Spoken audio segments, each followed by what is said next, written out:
ne faut pas s'en étonner.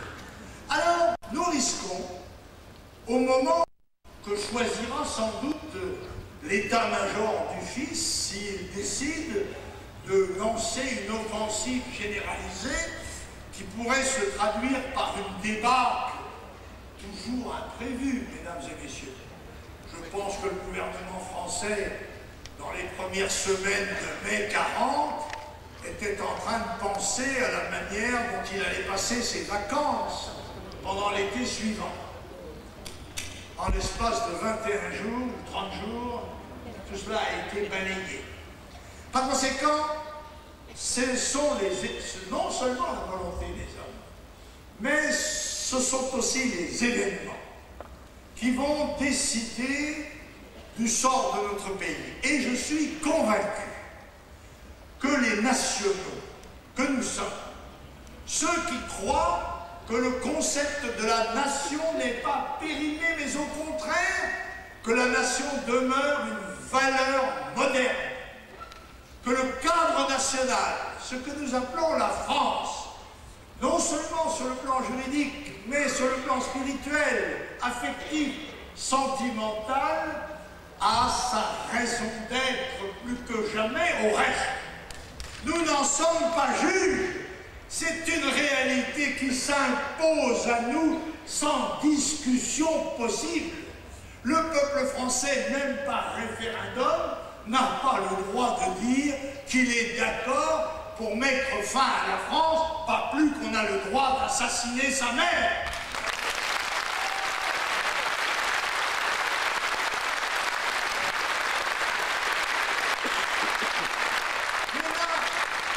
La raison vient à l'appui du cœur et du sentiment.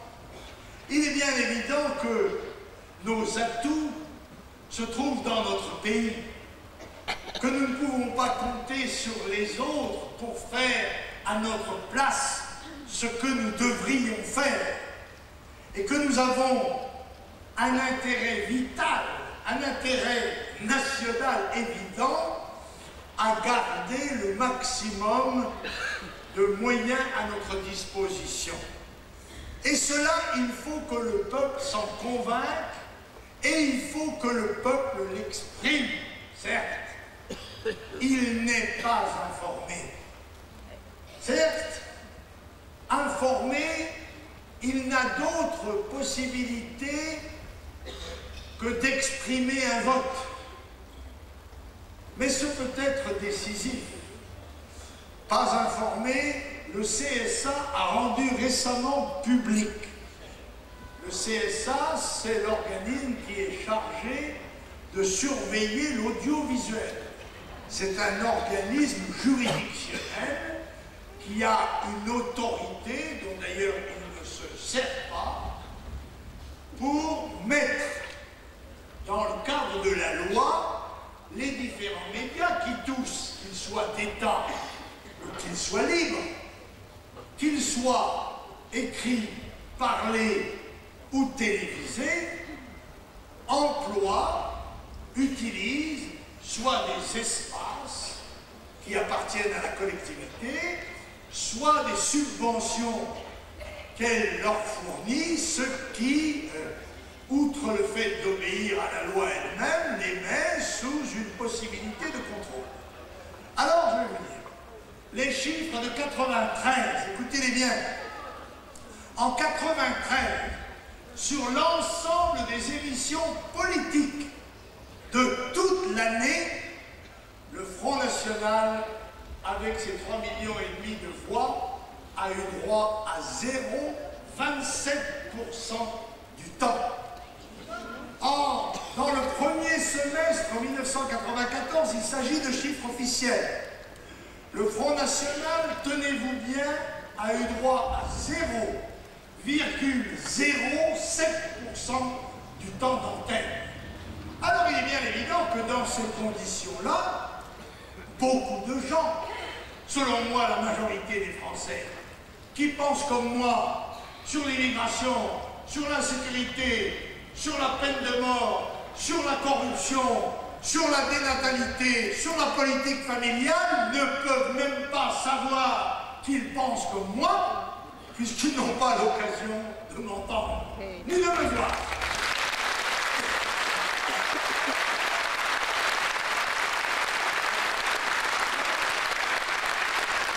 Alors évidemment, les journalistes me disent, ah ben monsieur Le Pen, vous nous dites ça justement le jour où on vous invite. Ben, c'est vrai, mais le fait que mon débiteur me donne 50 francs ne le dispense pas des 200 000 francs qu'il me doit, n'est-ce pas?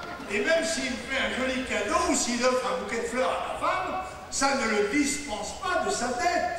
Ce que je demande, moi, ce n'est pas à avoir un avantage particulier de la part de gens qui ne partagent pas mes convictions.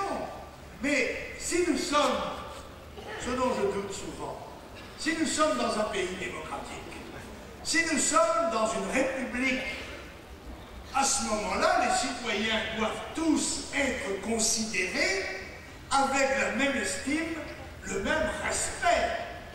Par exemple, l'Assemblée a débattu du problème de la corruption. Je n'y reviendrai pas, mais le problème de la corruption politique est évidemment lié de très près au problème de l'égalité médiatique. Car il est évident qu'on peut parler avec légèreté des campagnes électorales. Je crois que c'est M. Balladur qui a dit, mais je ne comprends pas très bien pourquoi on dépense tant d'argent à coller des affiches et à distribuer des tracts. Enfin, les électeurs savent bien de quoi il s'agit. Oui, quand il s'agit de M. Balladur, ça c'est vrai, il le voit tous les jours à la télévision. Mais quand il s'agit des autres, il ne les voit pas. Ça me fait penser à cette fameuse apostrophe que l'on a prêtée, je crois d'ailleurs, d'une façon très injuste, à la malheureuse reine Marie-Antoinette, qui s'entend dire que le peuple manquait de pain, répondit ingénument qu'il mange des brioches. N'est-ce pas? Alors M. Balladur, M. Chirac et quelques autres pensent comme ça.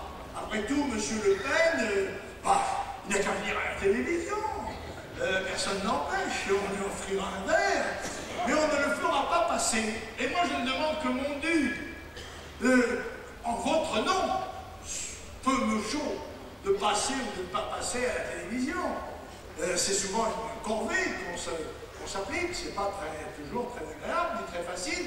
Eh bien, on le fait parce que j'ai, ce faisant, le sentiment de défendre votre droit à l'information. Car très souvent dans la profession de la presse et journalistique, on analyse la liberté de la presse et le droit à l'information comme étant un droit unilatéral. C'est le droit qu'auraient les journaux, les médias ou les journalistes d'écrire librement ce qu'ils veulent. Ça, c'est une partie du droit à l'information. Mais ça n'en est qu'une partie. Il y a un autre élément qui est constitué par la possibilité qu'ont les hommes politiques et les partis politiques de faire connaître leurs idées et de les affronter dans le débat démocratique. Or, je constate que dans le désir apparent qu'a le système d'échapper à l'accusation de corruption, il élabore rapidement, même très rapidement, une série de lois tendant à rendre inutile en quelque sorte la corruption. Mais est-ce que les textes qui ont été votés aujourd'hui et hier par l'Assemblée répondent à ces besoins? Évidemment non, je vais en donner un exemple. Prenons le financement des partis politiques. Je rassure tout de suite les citoyens à qui on a essayé de faire peur sur le volume de ces crédits. C'est 13 francs par an. Vous voyez, ça n'est pas ça qui vous ruinera et la corruption vous en enlève beaucoup plus que cela chaque année. Mais, eh bien, les députés incorrigibles ont maintenu l'effarant privilège dont ils s'étaient déjà dotés, que la moitié des crédits de financement des partis sont attribués aux députés. sagesse et la justice la plus élémentaire, aurait voulu que le seul mode de calcul juste fut le nombre de voix obtenues aux élections législatives.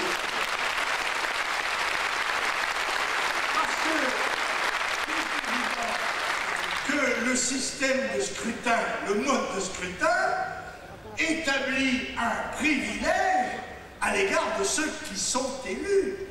Le seul mode qui soit légitime, c'est que le citoyen sache que ces 13 francs iront à celui pour qui il a voté.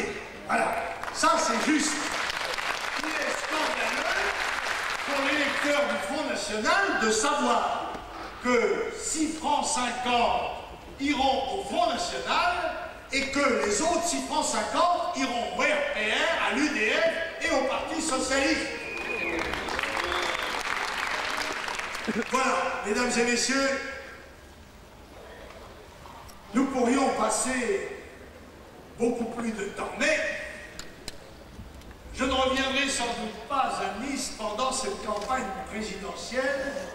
Et vous comprenez bien pourquoi, en revanche, je vais vous demander de venir me rejoindre lors de la grande réunion régionale qui se tiendra dans un cadre, là, cette fois digne de vous, je crois, puisque ce sera, je crois, sous le plus grand chapiteau d'Europe, me semble-t-il, et nous serons des milliers, peut-être même des dizaines de milliers, comme nous le fûmes.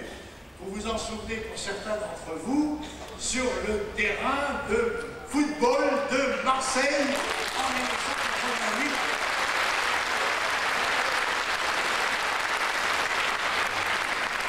Nous avions, avec nos faibles moyens de l'époque, fait, je vous le rappelle, 4 400 000 voix et obtenu 14,6% des voix. Je crois qu'aujourd'hui, nous sommes dans une situation meilleure, que la compétition est plus ouverte, que les citoyens se rendent plus compte que jamais que les gens qui les ont gouvernés ont été incapables de résoudre un seul des problèmes qui se posent chez nous depuis 20 ans. Ni l'immigration, ni le chômage, ni l'insécurité, ni la dénatalité, ni le fiscalisme, ni le désordre et le laxisme moral, la corruption s'y est agitée comme une espèce de champignon vénéneux sur un corps en décomposition. Je n'ai pas fait ici la liste exhaustive de toutes les critiques que l'on pourrait porter au système. Je n'ai même pas abordé le problème de l'éducation nationale, premier budget de la nation. Mais je traiterai dans les grands meetings que je vais faire ces grands sujets. C'est ainsi que, à Toulon, dans le début du mois de janvier, je traiterai le problème de la défense nationale et de la politique étrangère, de l'avenir de notre armée, de nos armées, de terre, de mer, de l'air, de l'avenir de la force nucléaire française et de la nécessité de rétablir au plus tôt les essais nucléaires, c'est-à-dire de continuer de garder à notre disposition les moyens de la puissance et de la souveraineté, car une fois que nous nous en serions dessaisis, nous serions à la merci de l'étranger. Et que l'étranger peut être extrêmement sympathique. Je ne suis pas xénophobe, mais je ne suis pas non plus xénomane. C'est-à-dire, je ne crois pas que l'étranger est forcément bon. Je crois que personne, encore une fois, ne s'occupe aussi bien que vous de vos propres affaires. Et la politique, mes chers compatriotes, c'est votre affaire. Il faut que vous vous en occupiez. Il faut que non seulement vous fassiez un choix, il faut aussi que si vous l'avez fait et si vous avez une conviction, que vous vous efforciez de la faire partager par le plus grand nombre, que vous créiez autour de vous en quelque sorte ce mouvement si nécessaire à la démonstration que notre peuple est encore vivant. Je voudrais que les jeunes en particulier se rendent compte que toute leur vie va se dérouler sous la domination du monde que nous aurons construit ou sauvegardé dans les dernières années de ce siècle. Nous allons basculer non seulement dans un siècle nouveau, mais dans un millénaire nouveau. Et bon, je sais bien que, apparemment, le temps continue de courir avec la même implacable rigueur. Cependant, je crois aussi que dans l'esprit des peuples, il y a des éléments spirituels, ésotériques, qui leur font considérer ces passages historiques d'un siècle ou d'un millénaire à l'autre comme des temps de grands bouleversements, de grande instabilité, de grande insécurité. Il n'y a pas de miracle, ou quand il y en a, il faut que les hommes aient prié avant. Si l'on veut l'aide de Dieu, il faut d'abord apporter la sienne à son propre destin.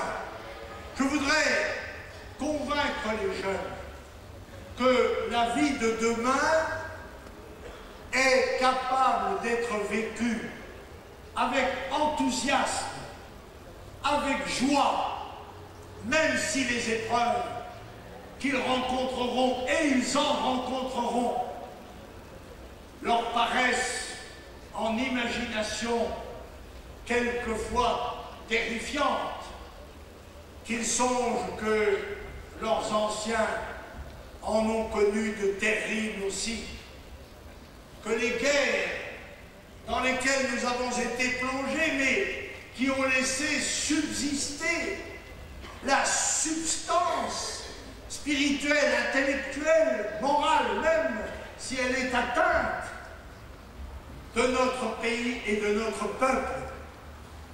Une grande aventure s'offre à eux, qu'ils rejettent les solutions de facilité, de désespoir ou de fuite devant la vie, qu'ils pensent à tous ceux, civils et militaires, qui à un moment donné ou un autre ont pratiqué le don d'eux-mêmes, ont pratiqué de façon élevée cette vertu d'amour dont on leur parle si souvent avec tant de vulgarité, que s'ils veulent être dignes de ceux qui les ont précédés et qui leur ont donné tout ce qu'ils ont, et dont ils peuvent se rendre compte que c'est immense par rapport à ce que reçoivent les jeunes de tant d'autres peuples,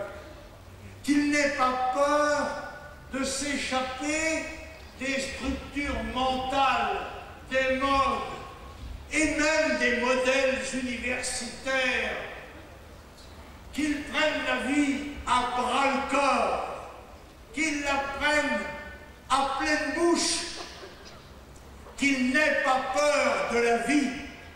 Et alors, pour tout le monde, la France sera sauvée.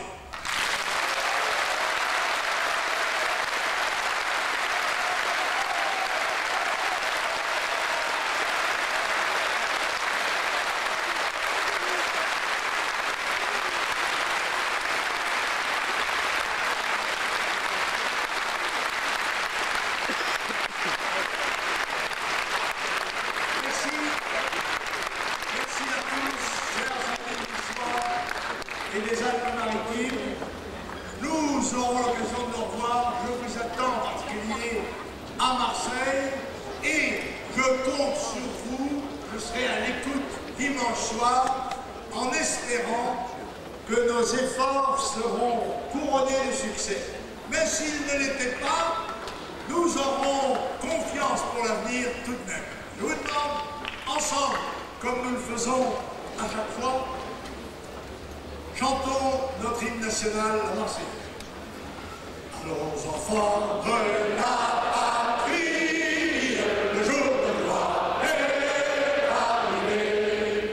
Contre nous de la tyrannie, l'étendard sanglant élevé, l'étendard sanglant élevé.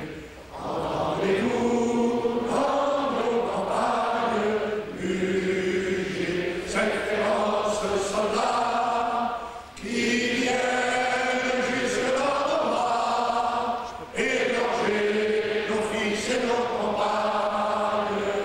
Aux armes, citoyens, armés au bataillon, marchons, marchons, car sans brûle, à de nos sillons. Vive la France!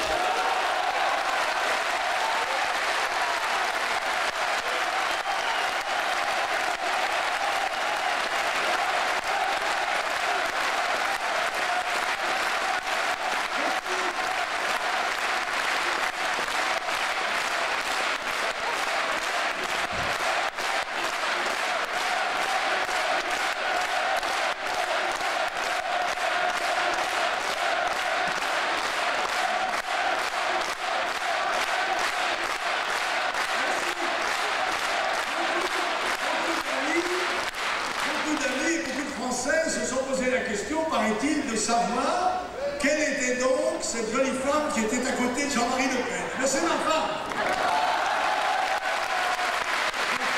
Je voudrais ici que c'est une histoire. Elle est née à Nice.